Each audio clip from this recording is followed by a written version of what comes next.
the chaotic end of a bitter war. The world's largest airplane is loaded with orphans and headed for safety. Advancing throttles now. Time. Go. We needed to get out of missile range. But only minutes into their escape, There was this loud explosion, one quick bang. What was that? the plane is out of control I kept going faster and faster and faster. and headed for the ground. Prepare for emergency landing! Mom, get down!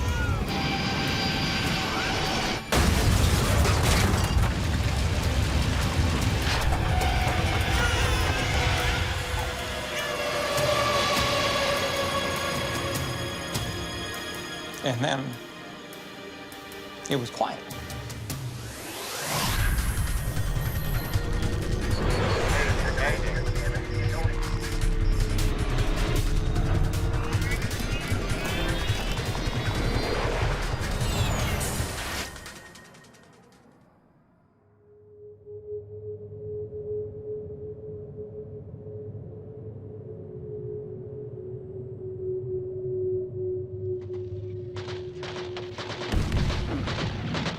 South Vietnam, April 1975. After more than 10 years of fighting, the United States is on the verge of defeat. The end of the war is fast approaching.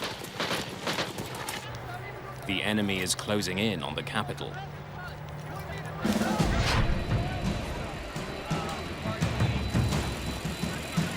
On April the 4th, at a military base in the South Vietnamese capital of Saigon, a strange cargo is being loaded onto an enormous C5A Galaxy. This is one of the largest planes in the world.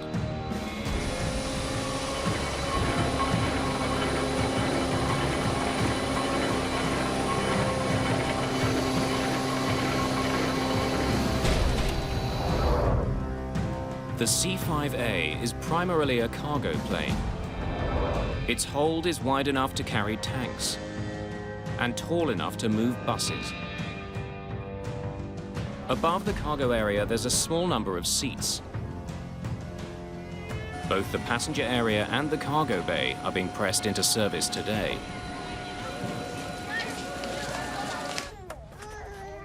Dozens of Vietnamese orphans are being loaded onto the plane to be flown to safety. There are thousands of orphans to be flown out before the North Vietnamese take Saigon. Barb Adams works for the American Embassy. She and her daughter Linda are also fleeing. On April 4th, my mom came home and told me that I had 1 hour to pack one suitcase and that we were going to be escorting the orphans on an orphan airlift back to the United States. When my mother and I went upstairs to the troop compartment, there's traditional airline seats, and all of the seats were filled with babies.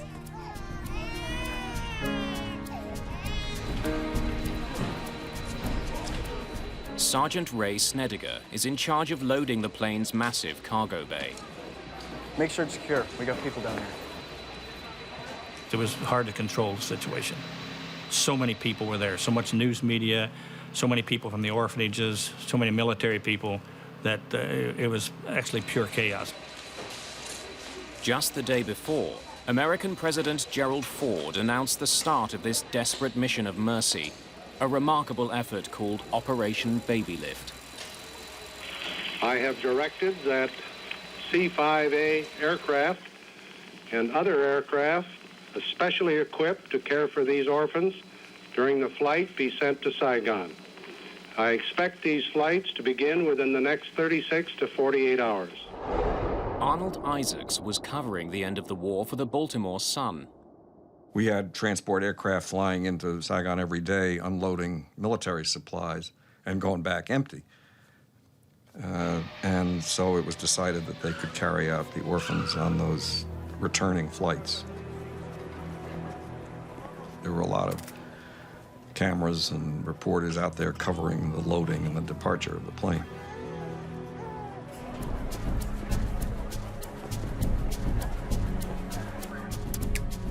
Captain Bud Traynor is in charge of Operation Babylift's first flight.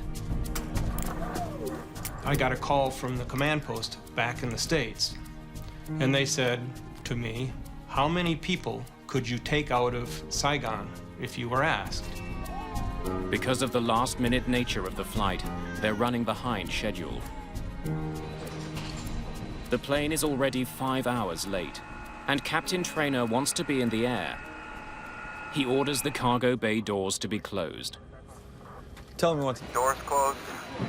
Loadmaster closed cargo bay doors.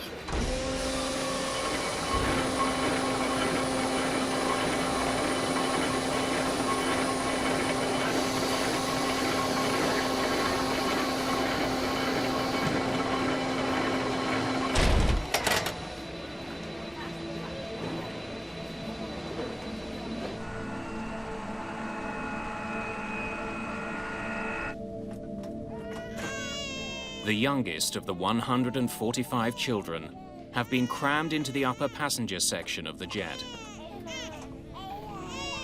My mother and I were both assigned 3 rows of seats with maybe 4 to a row.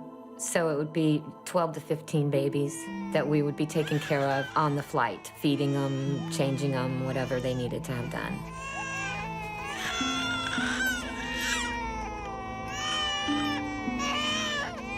Ina? Have a good flight, Ina.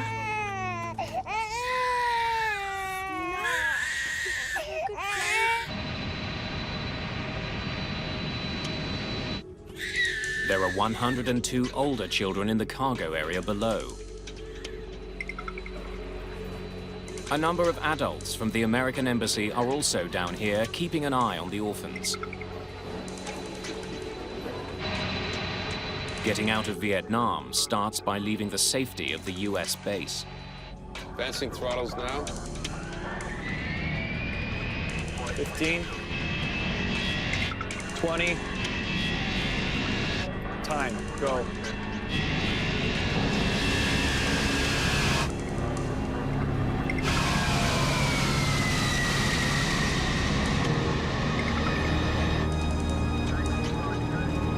Gear up.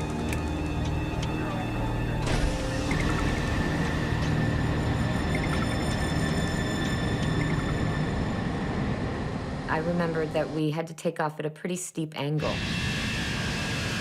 And we didn't have seats, so we were to kneel on the floor between the seats during takeoff. The cargo plane is heading for Clark Air Force Base in the Philippines. It's a 2.5-hour flight. From there, the orphans will be sent to adoption agencies in North America and Australia. We needed to take off from Saigon and make a very rapid ascent to get out of missile range. Cargo planes are easy targets. They're slow-moving and large. The possibility of an attack is very real. Just 5 days before, North Vietnamese troops captured the South's second-largest city, Da Nang. South Vietnamese forces are retreating towards Saigon. In the capital, the situation is chaotic. Thousands of South Vietnamese civilians are desperate to leave. Every day, another province was lost, especially after Da Nang fell. The population of Saigon, I think, began to fall into a sort of a paralyzed, petrified terror. Never, not for one moment that I remember, did you have a feeling of anyone rallying to defend the country.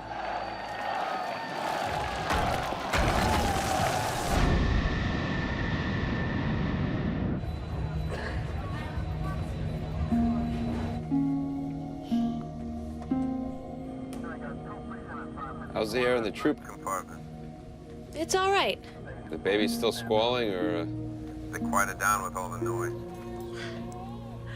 Most are asleep.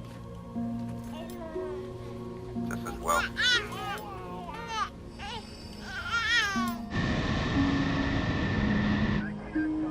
Then, shortly after takeoff, as the plane climbs through 23,000 feet,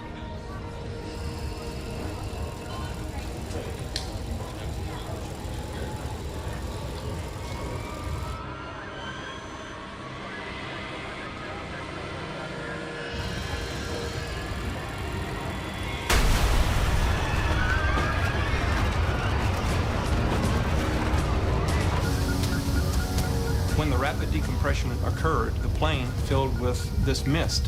And so until it dissipates, you cannot see. And there was this loud explosion, one quick bang. What was that? And she said, I'm not sure. And you could feel the plane heading downward. Debris started flying around.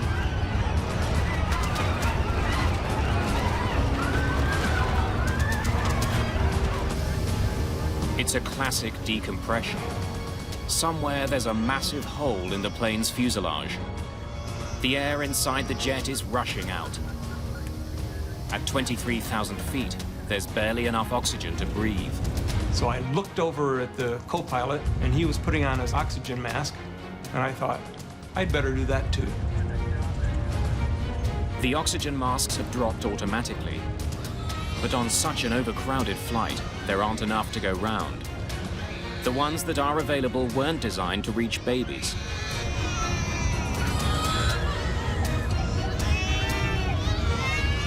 As I looked out the window, I saw the ocean. And I said to my mom, I said, we're crashing, aren't we?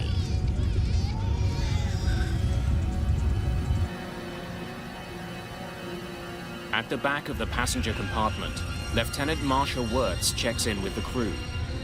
From there, she can usually see down to the cargo bay below her. Pilot, this is Wirtz. I'm at the Top grade of the troop compartment.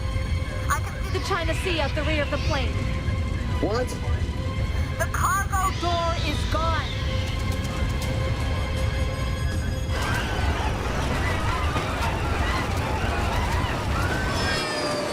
With more than 300 people on board, Captain Bud Traynor's jet has lost its breathable air. Somehow, his massive aircraft has been badly damaged.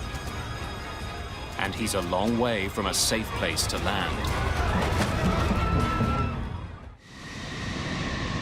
The inaugural flight of Operation Babylift will not make it out of Vietnam. The next few minutes will determine if anyone even survives. Oxygen levels are dangerously low. Unlike the passenger compartment above, there are only a few portable masks for passengers in the cargo bay. My first priority after a rapid decompression is to get the aircraft back down to a breathing altitude for all the passengers, which is 10,000 feet. Taking it back to the airport. And so I turned 180 degrees, and now I'm heading back for Saigon. But before he gets back to Saigon, Sergeant Snedigar. Traynor needs to know how bad the situation is. The airplane is going down in a left bank. At that particular point, I sense that we're going down. I go to the cockpit. Sir! See what's going on. And Captain Traynor tells me to go to the cargo compartment to see what's happening down there. When I was in my descent, I went to my maximum speed, which is what you're supposed to do, to get to 10,000 feet. I got to my maximum speed, and I pulled back on the yoke, and nothing happened. I kept going faster and faster and faster. Traynor's plane is diving to the ground, and he can't get it to pull up. At the back of the plane, Ray Snedigar descends into the center of the storm.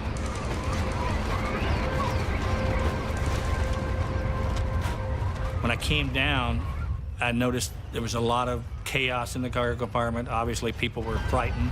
So I'm actually crawling and stepping over people that are combat loaded on the floor.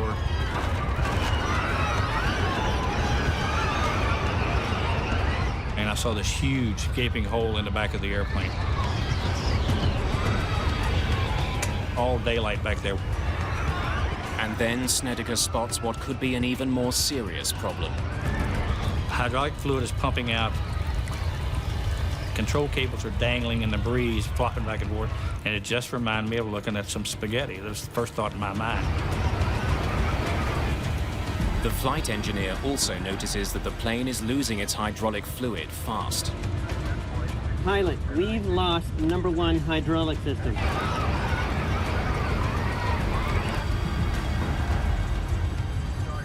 We've just lost number 2 hydraulics. Hydraulic fluid helps the crew move the massive control surfaces on the plane.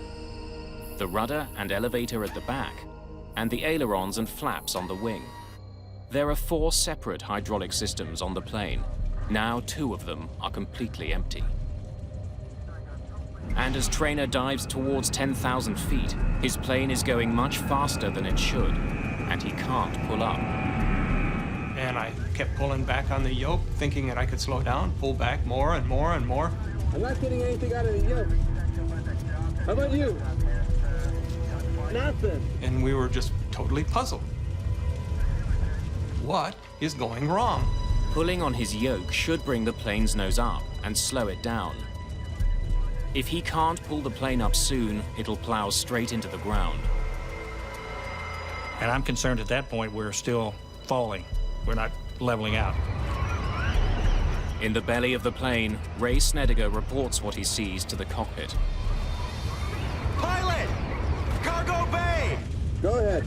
And I told him that the part of the ramp was missing, pressure door was gone, and hydraulic lines and control cables had been cut. The problem is now much worse than we thought. Declare an emergency. Saigon, this is Mac 80218, and we're declaring emergency.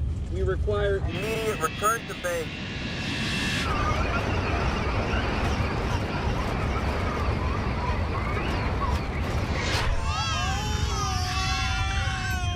Unlike commercial airlines, there was nobody that came onto the PA system and announced what was happening. So I just kind of focused on the children. After struggling with his crippled jet, Traynor's efforts finally seem to pay off. And now the airplane levels itself off, and we're saying, wow, thank goodness that we're finally making it out of this. As quickly as it leveled off, the plane begins to climb again. The nose of the jet begins pulling up into the sky. And so I relax the yoke, and what happens? Nothing. I'm still going straight up now. Unless Traynor can gain some speed, his plane will soon stall and tumble from the sky. And it got higher and higher, and pretty soon I'm going almost straight up. In desperation, he dips one wing, forcing the nose down. I'm now in a very, very steep dive, and there's nothing I can do, seemingly, to bring the nose up. And so, counterintuitive, I added power, and when I did that, the airplane pulled itself out of the dive, and I started to go back up again, but this time I stopped it at 10,000 feet and rolled out, and I realized that I had learned how to control the airplane. Traynor can't control his plane's pitch as he usually does, by pushing and pulling on his control column. Instead, by gently increasing and decreasing power to his engines, he seems to be able to keep his plane level. At that point, I realized that my only pitch control was the throttle. The plane has descended to 10,000 feet. There's now enough oxygen to breathe. 100, it's safe to remove our mask. Gear down, and before landing checklist. I headed directly for Saigon and began a descent and began positioning myself for a final, much like you would in a glider.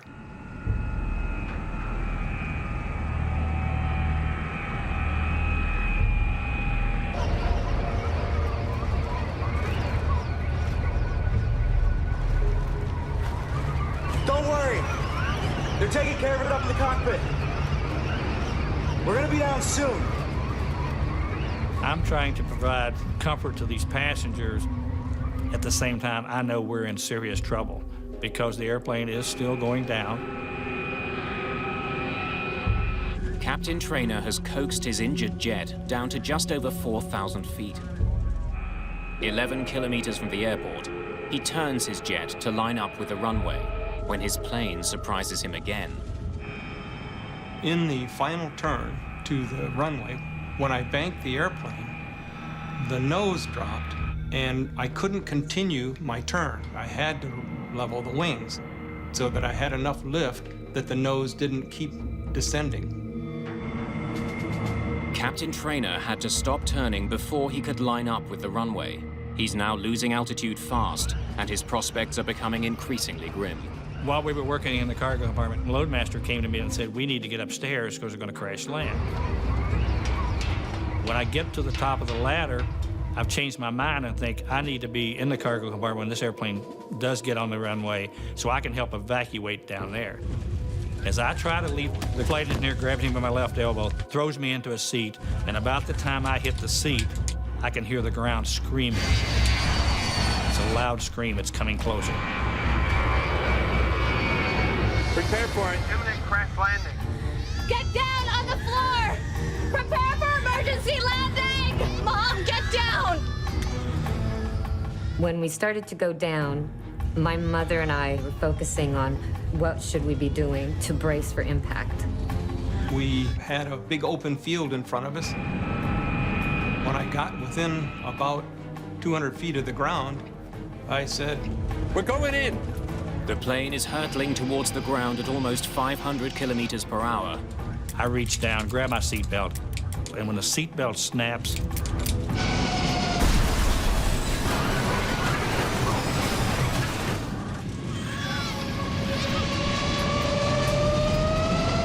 we touched the ground relatively easily, and we popped back in the air. The jump seat said to me, "Bud, we're gonna make it." But I could see looming ahead of me was this huge, huge river. So I added power.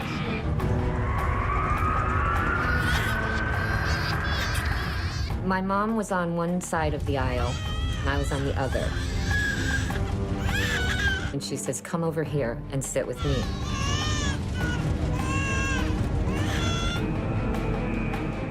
And even with full power at that point, I was still continuing to sink.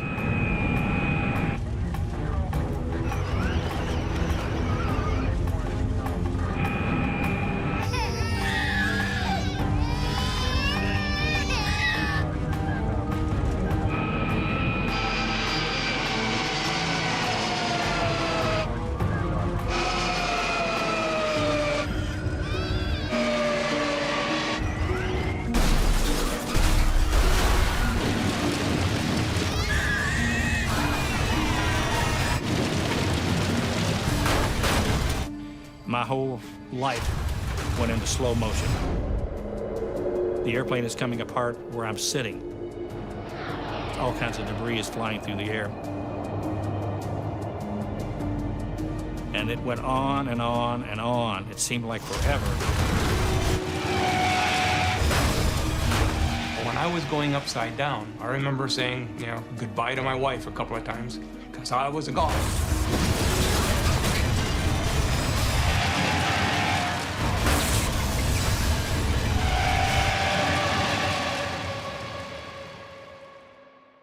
And then it was quiet.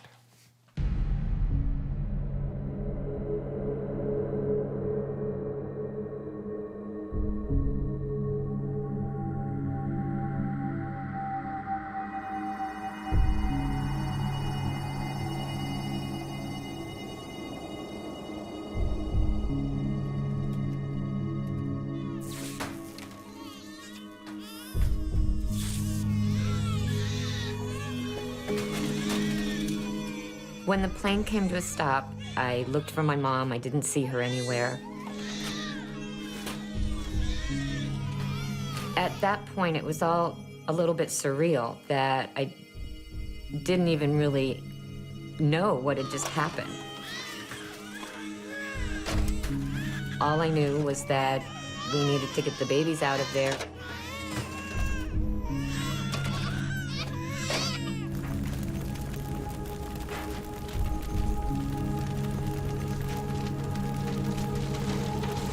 Traynor and the rest of the cockpit crew have survived.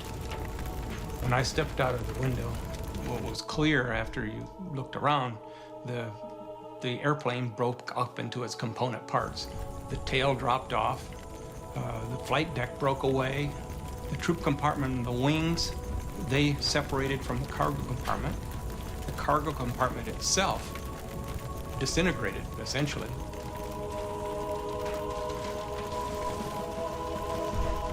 Behind the cockpit, the plane's wings, which hold the fuel tanks, are burning. The passenger section of the plane is largely intact and separated from the scorching heat of the burning wings. Lieutenant Wirtz and many others who had been in the passenger section survive. Then we started bringing babies out. And I could hear some helicopters coming. At that point, I was not looking for my mother because I had been assured that she was okay. I was to go to the hospital and just wait for her there. And then that's when I took a couple of the babies and walked over and got on.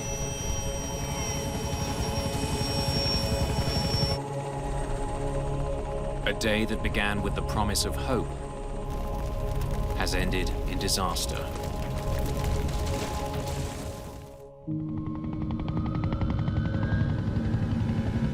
Just minutes after the crash of the first Babylift mission, rescue workers are on the scene searching for survivors.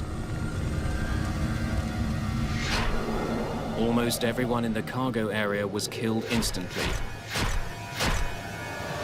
when the plane slammed down the second time. The dead, the injured, and the survivors are taken to hospitals in Saigon and Thailand. Since I was not injured, I just took a seat and was waiting for my mother while they brought in a lot of the babies. Then somebody came over to me and told me that my mother had died.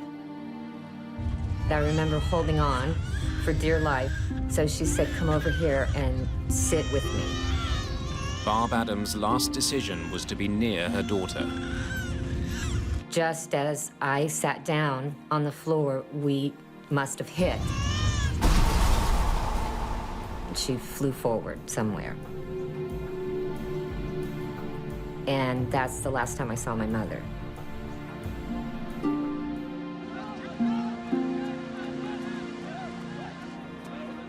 "175 people survived the crash of the Air Force jet. But more than 150 have been killed. More than half of them were children.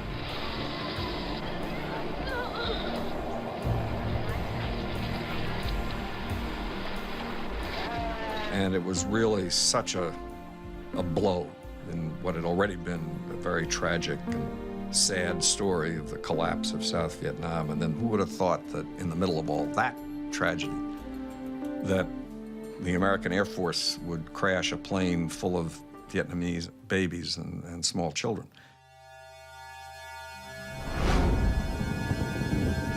The investigation begins immediately.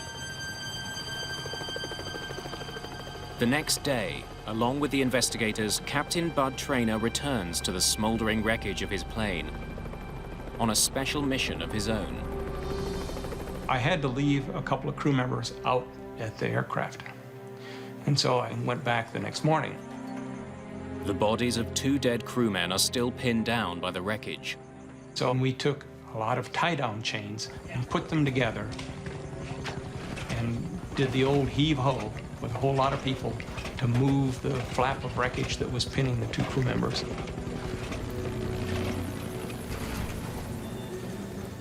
And we got them out of there.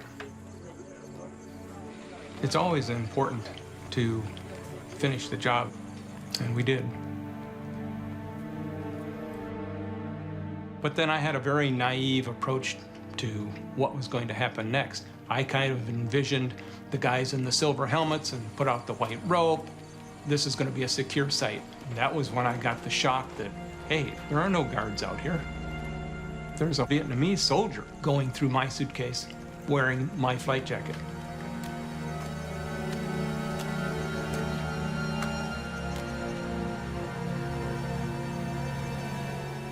And he had an AR-15, and I didn't. That's my jacket. I'm Bud Traynor. And we established that my coat had the same name on it. That's mine. As my flight suit. And so the coat he was wearing was mine. So he begrudgingly gave me my coat and then proceeded to go through the rest of my suitcase.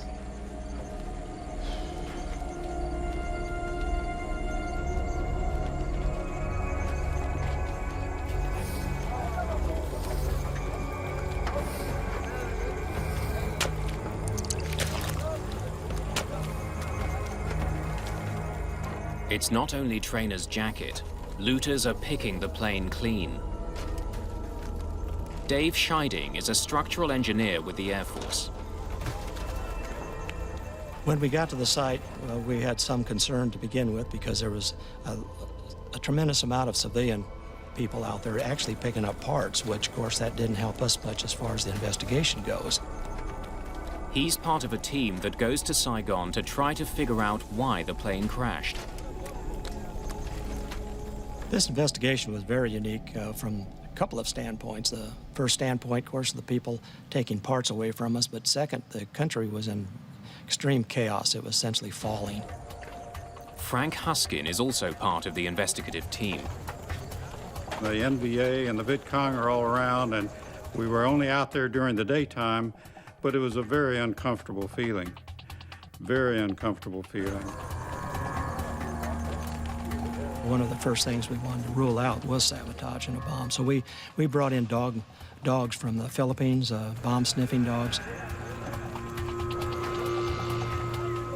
Taken back there to the rear of the plane. With North Vietnamese soldiers so close, a direct attack or sabotage are obvious theories.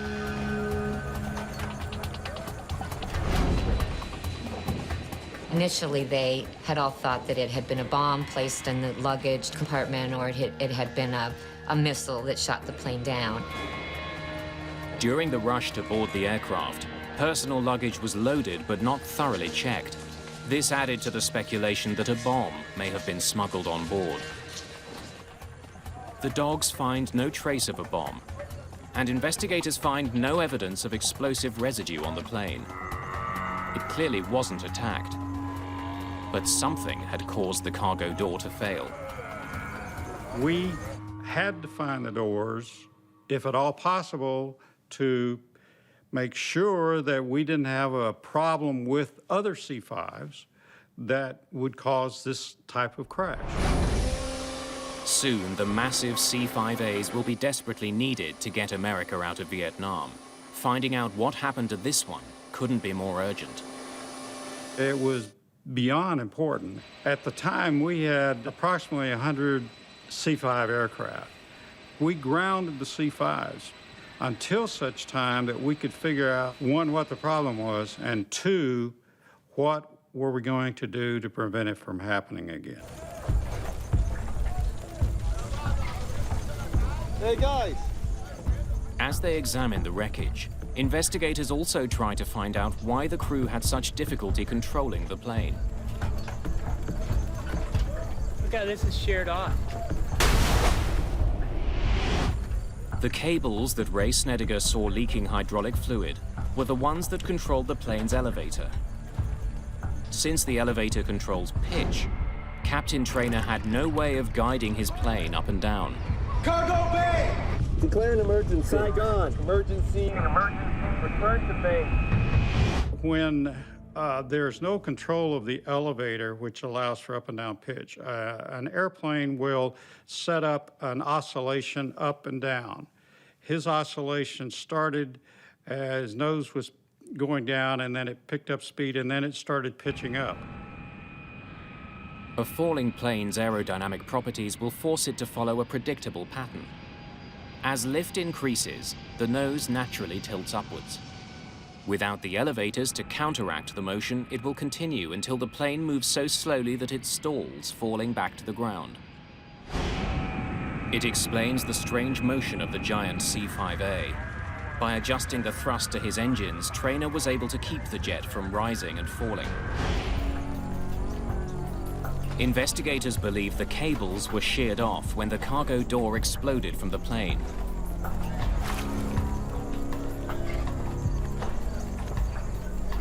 But they still don't know why the door failed in the first place. Then we made the determination we were going to have to try and find the doors. But the doors are somewhere at the bottom of the South China Sea. Our next problem was trying to figure out the ballistics of those doors. Nobody had ever even thought of figuring out ballistics of two doors flying through the air from 23,000 feet. Relying on the airspeed and the altitude at the moment of decompression, investigators learned the plane was 46 kilometers from the coast of Vietnam. When the doors went out, the airplane was moving across the water at about 600 feet per second. Therefore, we had to come down with a pretty good estimate for the Navy to even know where to look. Ships from the U.S. 7th Fleet crisscross the South China Sea looking for the rear door. For the first several days, they can't find anything. The South China Sea has swallowed the evidence.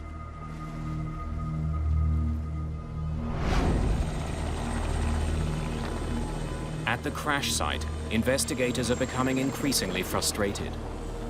A great deal of wreckage has been stolen by scavengers. An important clue could be among the pieces taken away.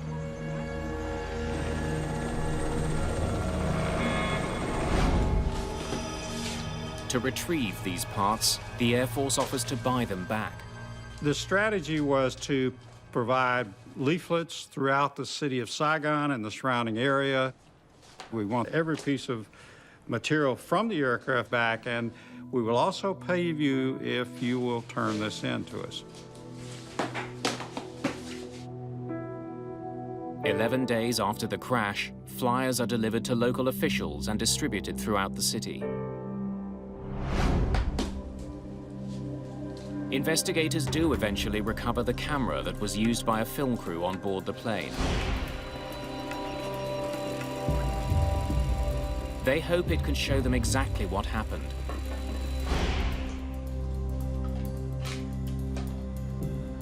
But the film inside the camera has already been removed. Another piece of the wreck turned in during the buyback program is just what they're looking for. We were trying to get the black boxes back because that's the thing we really wanted. All C5As are fitted with a computer system that records vital information about the plane's operation. It records engine settings, airspeed, altitude, and hundreds of other parameters onto a magnetic tape. The system is called Mayday, Malfunction Detection Analysis and Recording System. It wasn't found at the crash site.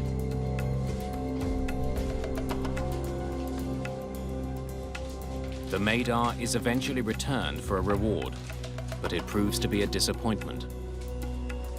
It didn't identify the reason for the doors and the ramps failing, but it did provide us a sequence of events in a lot of areas, including altitude, airspeed, the performance of the aircraft itself during that time frame.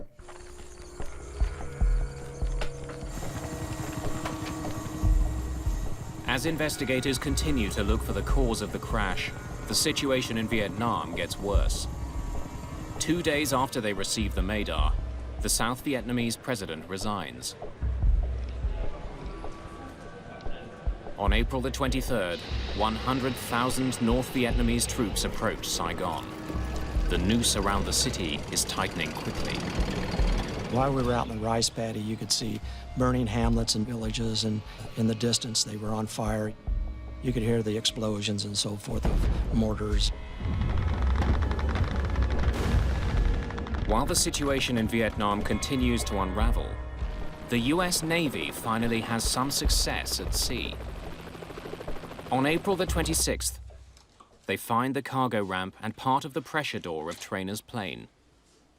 If investigators don't find the answers here, they may not find them anywhere. They're running out of time, and they're running out of leads. When the ramp is examined, investigators make a disturbing discovery. On that ramp, 2 of the stirrups were in great condition. They were perfect. They had not failed, so obviously it told us that at least 2 of the locks had just unlocked themselves. The C5A has 14 locks holding the rear cargo door shut, 7 on each side. The door recovered from the sea tells investigators that for some reason, 3 of the locks designed to hold it shut had either unlocked in flight or had never locked at all. This flight was actually like a ticking bomb. When they closed the ramps, all those locks would look like they were in a locked position. When it took off, the fuse was lit. And as the aircraft climbed out, the fuse kept burning. As the plane climbed away from Saigon, the pressure outside the jet dropped. The air inside pushed with increasing force against the cargo door. Then, as the plane passed through 23,000 feet, with 3 latches unlocked, the pressure on the door was too much.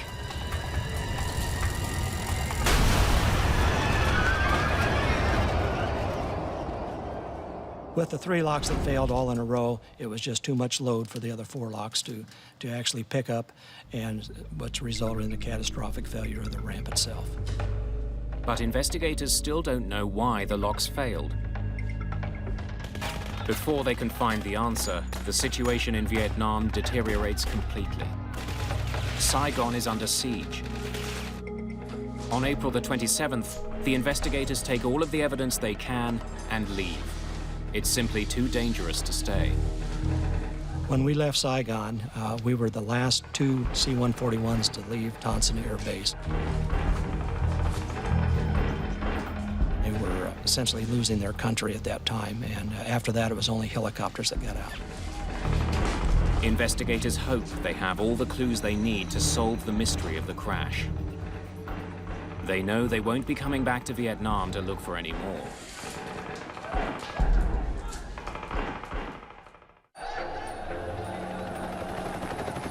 April the 30th, 1975.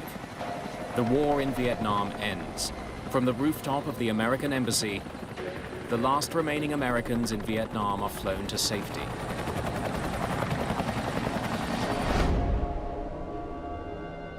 Back in the United States, investigators continue their work. Since the C5 is in service around the world, they need to know why 3 locks on the cargo door failed. When we got back to Texas, it was to help us verify the failure sequence. Investigators discover something potentially alarming about the cargo plane's rear door. Parts from the C5A were actually removed from the plane, cannibalized to service another cargo plane. The locks on the rear door of the C5A are connected to each other by a series of tie rods. The rods can be lengthened or shortened to ensure the locks are completely closed. It's these tie rods which were removed from the Babylift plane.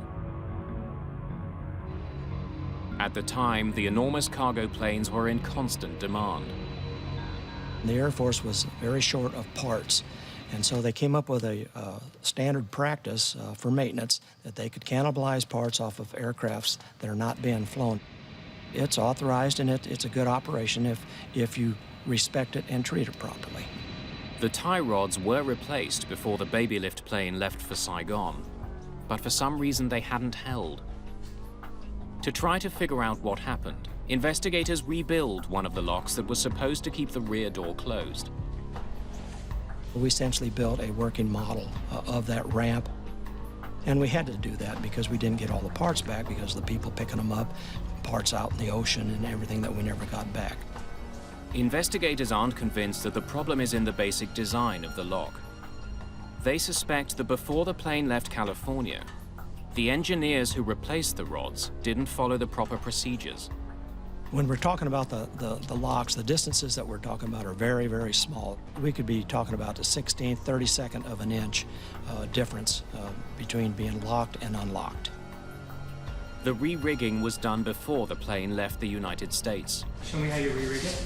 After the locks were re-rigged, they should have checked to make sure they were working. That wasn't done. Without the check, no one would have noticed that the re-rigging was done improperly. I would say that this accident actually started back at Travis Air Force Base in California. When the 2 tie rods that had been cannibalized earlier were replaced, they were not installed properly. Loadmaster, close cargo bay doors. When the door was opened and shut in Saigon, there was a warning that not everything was perfect. We had some difficulty getting it to lock, so we had to open and close it 3-4 times.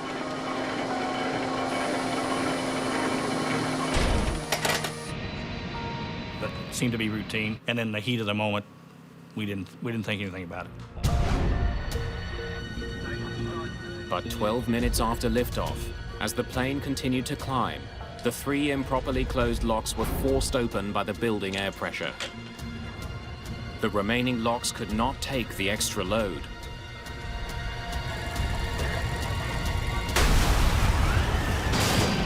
The cargo door burst open and was torn off the fuselage. You just can't take shortcuts. And if it's pulled a couple of rods out, run out and put them back in, that's not going to hack it. The investigators have found their answers, and in their final report make specific recommendations that will make the C5A safer. As a result, the Air Force designs a pin that slips through each lock. If the door isn't properly shut, the pins can't slide into place.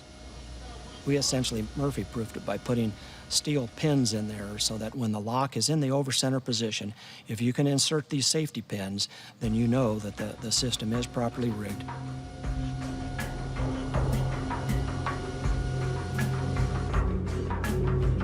Ray Snedigar retired from the Air Force as a Chief Master Sergeant.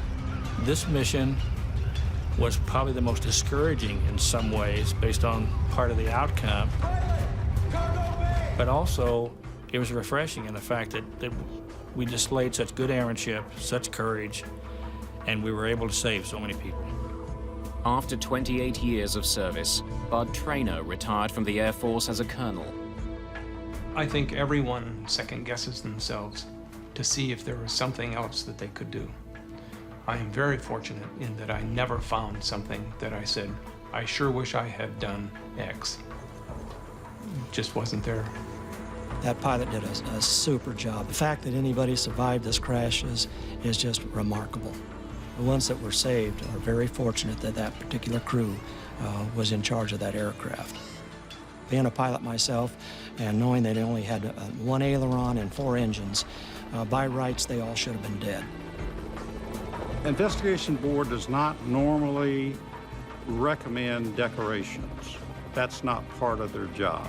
But in this case, we recommended to the Air Force that they be considered for a high decoration. Surviving crew members, including Captain Bud Traynor and Sergeant Ray Snedigar, were awarded medals by the Air Force for heroism and extraordinary achievement.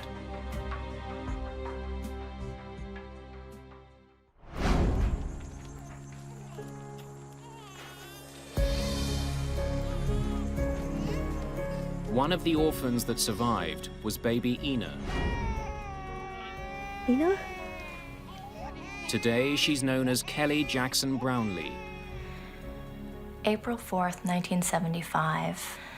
It's definitely a pivotal point in my life where I left part of myself behind in Vietnam. When Operation Babylift resumed, Kelly, along with hundreds of other orphans, were flown to the United States. She was eventually adopted by a family near Seattle, Washington. There was a 25-year anniversary in April of 2000, and it brought together all of the adults that were adopted from Vietnam. And I ended up meeting someone who was very special and actually ended up marrying. Chris Brownlee and his wife Kelly were both airlifted out of Vietnam on April the 5th, 1975, one day after the crash.